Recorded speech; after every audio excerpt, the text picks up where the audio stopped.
সালে এই বিশ্ববিদ্যালয়ের ছাত্ররাই বলেছিল উর্দু এদেশের রাষ্ট্রভাষা হবে না, রাষ্ট্রভাষা উর্দু হয় নাই।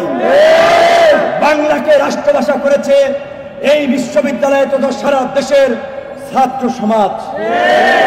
1971 সালে এই বিশ্ববিদ্যালয়ের ছাত্র শিক্ষকরাই গর্জে উঠেছিল স্বাধীনতার জন্য, বাংলাদেশ স্বাধীন হয়েছিল।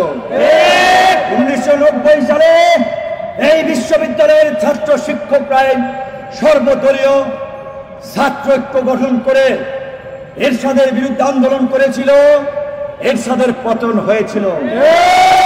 আমাদের হাতে গড়া ছোট ভাইরা নাহিদ ডাকসুতে আমার প্যানেলে সংস্কৃতি সম্পাদক পদে নির্বাচন করেছে।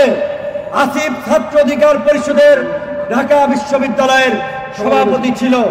এই প্রতিবাদী তরুণরা আমাদের সংগ্রামে উজ্জীবিত হয়ে তারা এই জাতিকে বৈষম্য মুক্ত করার জন্য বৈষম্য বিরোধী ছাত্র আন্দোলনের ব্যানারে কোটা সংস্কার থেকে যে রাষ্ট্র সংস্কারের আন্দোলনকে আজকে এই জায়গায় নিয়ে এসেছে, তাদেরকে আমি অভিনন্দন জানাই, শুভেচ্ছা জানাই। আমি বৈষম্য বিরোধী ছাত্র আন্দোলনের আমাদের ছোট ভাই তরুণ বন্ধু সহ দেশবাসীর উদ্দেশ্যে একটা কথা বলতে চাই।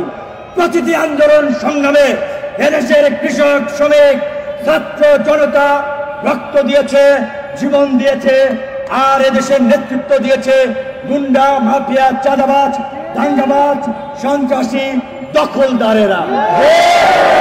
সেই কারণেই আমাদেরকে বারবার রাজপথে আসতে হয়, রক্ত দিতে হয়।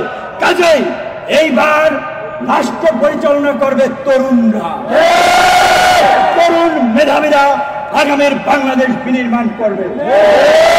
অবশ্যই অন্তর্বর্তীকালীন সরকারে ডক্টর ইউনূসের নেতৃত্বে যে সরকার হবে, সেই সরকারে তরুণদের প্রতিনিধিত্ব থাকতে হবে।